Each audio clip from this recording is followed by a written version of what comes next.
Welcome to the Period 2 review for A Push Podcasting. We're going to get right into it, and starting with the first big idea. And that is pretty much word for word from the Key Concept 2.1, and I will kind of explain it and simplify it for you in a little bit, but Europeans, they developed a variety of colonization and migration patterns influenced by different imperial goals, cultures, and the very North American environments where they settled, and they competed with each other and the American Indians for resources. So pretty much what that means is there were a ton of different parties coming in to try and conquer the New World. They all had these different imperial goals. They were trying to be more religious. They were trying to serve the British crown. They were trying to establish a new Spain. Whatever the case may be, they tried, and they had tons of different environments, tons of different things going on. But the main thing is they all competed with each other. Let's take a little bit of a step back to the Spanish. They tried to extract wealth from the land that they were in, and it led them to develop institutions based on subjugating the native populations. They had an awful relationship with the native populations, converting them to Christianity, and incorporating them along with enslaved and free Africans into the Spanish colonial society. That, of course, includes caste systems like the encomienda system, and some forced assimilation, things like that. So the French and Dutch colonial efforts involved relatively few Europeans and relied on alliances and intermarriage with American Indians to build economic and diplomatic relationships, to acquire furs and other products to export to Europe. So these guys, they were mostly economic based. They cared principally about making money. They tried to establish more resources, and they also didn't have very many people, not nearly the same amount as England or Spain over there in the colonies. So when push comes to shove, like in the French and Indian War, the French were fighting the British and were at a pretty big disadvantage because they didn't have very many people in the colonies. They had about, I think, like 10,000, and the British had millions of people at that time in the colonies. So, on the other hand, English colonization efforts largely attracted large numbers of male and female British migrants, all of whom sought social mobility, economic prosperity, religious freedom, and improved living conditions. They pretty much wanted more living space. They wanted to go outside of the British Empire, or kind of go out on the edge, the new frontier of what was, at least when they first came, the British Empire. And they were, for a long time, especially here in Period 2, very proud to be a part of the they were pretty proud to be part of the British Empire. They liked it, and they were very happy about it. So English focused on settler colonies predominantly, especially in New England, where whole families and even churches emigrated. So imagine if you're part of a church, you're part of a temple or synagogue. Just imagine migrating across 3,000 miles of sea to try and get to getting more religious freedom. If you're persecuted, that's really what it would be like. The Pilgrims were more the poor people. The Puritans considered more middle class. They came to establish their own churches, as well as acquiring substantial amounts of land for farming. The Pilgrims were more the separatists, such as think about William Bradford and Thanksgiving. But the Pilgrims, they're not just about they can be used in other terms. They can be used in other. Pilgrim technically is anyone who makes a religious voyage. For example, Muslims who travel to Mecca for the Hajj. They're considered pilgrims. Anyone who makes a travel somewhere for religious purposes. But the Pilgrims, in the case, William Bradford, Thanksgiving, the Mayflower, all that. The Puritans, or more people like John Winthrop, and they tried to create this city upon a hill for all the world to see. They wanted to create, think about Salem and all those New England colonies up north. They wanted to create a religious utopia pretty much for all the world to see, and kind of get that to show they could achieve the highest goals and the highest marks of what Christianity had to offer. Yeah, so the Puritans also had incredibly strict religious society. They didn't really tolerate dissenters such as Anne Hutchinson, Roger Williams. They were cast out and formed their own states, the Hutch Parkway, named after Anne Hutchinson, who came down to Long Island after challenging the church. Salem witch trials, restoration effects, some things that you should also look into. We'll get probably more into that a little bit later. Jamestown attracted some settlers through the profits from tobacco, self-government with the House of Burgesses, and the kind of idea that, they were part of the British crown, but they all lived very different and separate lives from the people in England. And that really appealed to some people who maybe weren't as happy. and people were able to grow wealthy. People were able to find gold. Anything could happen. Pennsylvania also offered land to religious toleration. Quakers were open to all churches and ethnic groups. They were probably the most. William Penn was a Quaker. He founded that. Maryland was a Catholic refuge, although Protestants vastly outnumbered Catholics, and rejected an act of toleration. But the act of toleration was passed saying you can't be mean to Catholics because this is supposed to be their kind of land here, and Protestants can't get in fights with them.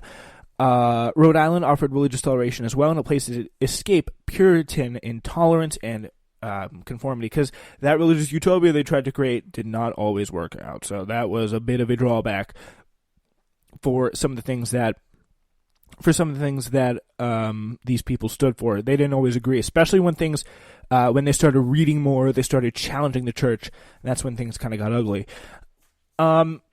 Now we turn to the 17th century, where British colonies developed along the Atlantic coast with regional differences that reflected various environmental, economic, and cultural demographic factors. This is probably going to be important for your LEQ because, at least in the LEQ lesson that we're asked in class today, it's asked to distinguish the differences between environmental, economic, cultural, demographic factors, some of the differences between the three regions of colonies, the Chesapeake, the southern, and the northern colonies.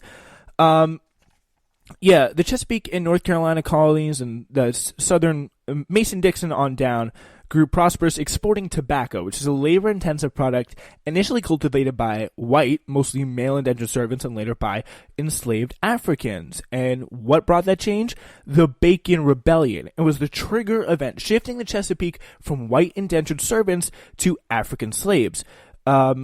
Tobacco required large amounts of lands to be profitable. Only the ruling class of planters were able to squeeze out a profit.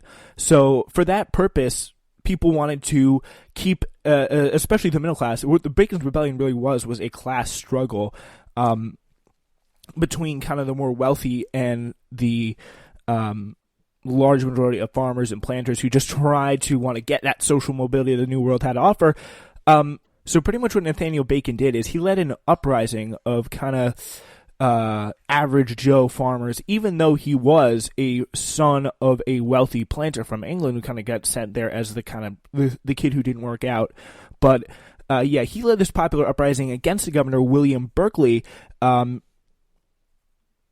Pretty much the way it worked was Bacon wanted to expand, and he and all his friends wanted to expand land, plant more tobacco, and pretty much get more money. But the thing was, all the land that they were already was pretty much already taken by the governor, William Berkeley's best friends, his kind of cronies, and that led to the rebellion, which ended up in the burning of Jamestown. Bacon was later killed in a pretty violent way, and that wasn't fun.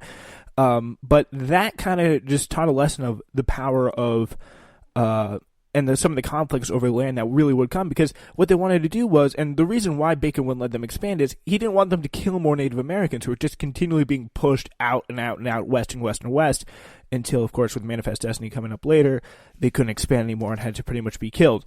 So, that Bacon's Rebellion was pretty much a trigger event, because what happened was, so pretty much the main problem was that the indentured servants, who weren't really supposed to have survived through their 7 years of work because of all the diseases that were taking place, especially in the Jamestown, Virginia, Maryland area. It was a very, very rough place to work, especially for an indentured servant. They built up kind of pack immunity. They were starting to survive and starting to want their land, and to do that, they wanted to pretty much kill Indians.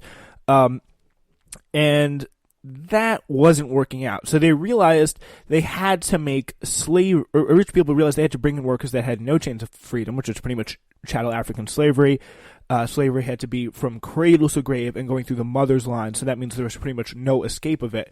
And that went on for 2 centuries.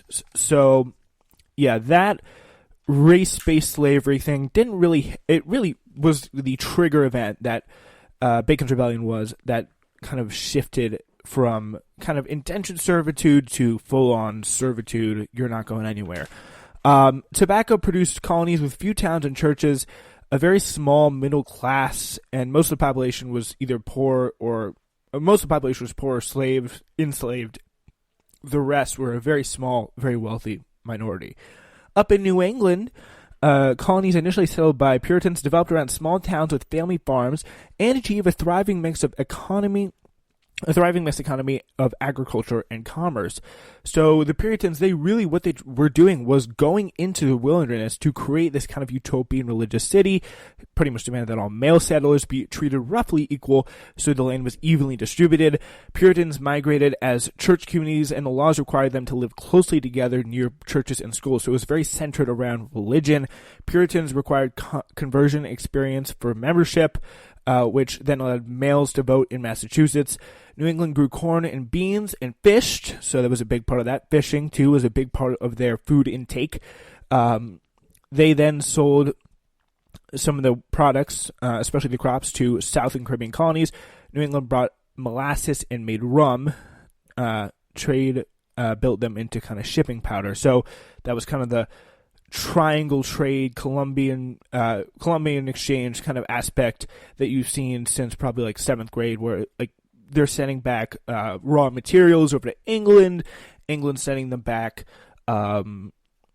completed goods with the factories that they had from their own industrial revolution. So the middle colonies supported a flourishing export economy based on cereal crops and attracted a broad range of European migrants, leading to societies with greater cultural, ethnic, and religious diversity and tolerance. So it was pretty much a kind of a flourishing of everything. So New York began as New Amsterdam. Pennsylvania was Quaker, as I mentioned before. Scots-Irish and Germans came to Pennsylvania in large numbers because Pennsylvania was Quaker and very, very tolerant.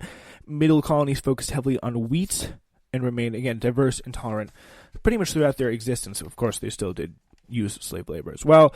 The colonies on the southernmost Atlantic coast and the British West Indies used long growing seasons to develop plantation economies based on the exporting of staple crops. They depended on the labor of enslaved Africans.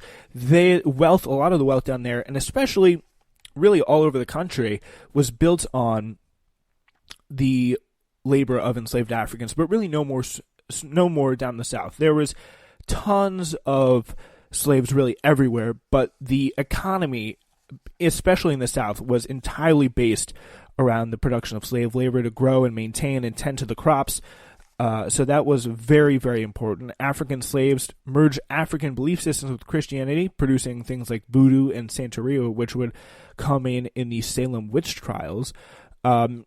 All these colonies used Portuguese-based slavery, which is more cruel and destructive form of human dignity because the profits from sugar were so high, the supply of slaves so close and so cheap, they worked their slaves to death and just brought more. It was a very, very rough life for a slave in the African colonies. So here's the thing. Distance and Britain's initially lax attention to the colonies was creating self-governing institutions that were unusually democratic for their era. The New England colonies based power in participatory town meetings, which in turn elected members to their colonial legislatures. In southern colonies, elite planners exercised local authority. It was kind of more of an oligarchy there, and dominated the elected assemblies. House of Burgesses was the first self-government, quote-unquote. It was pretty much by the rich and for the rich. Royal governors or proprietors had to work with these representative assemblies if they want to get anything done.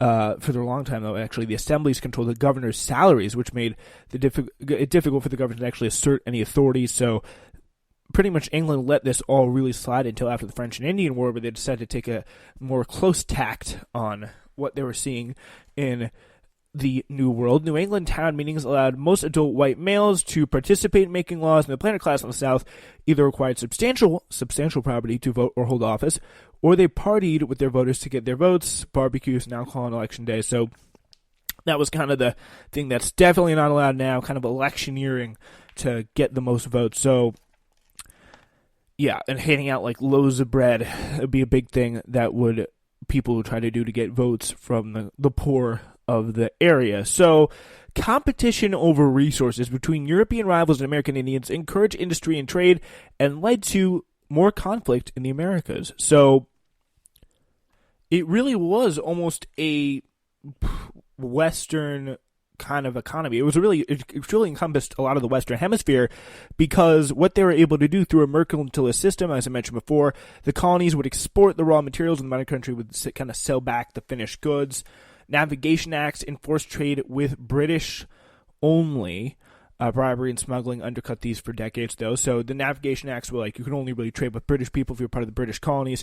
That was a big thing that the revolutionaries had a bit of a problem with. There was neglect kind of going over time.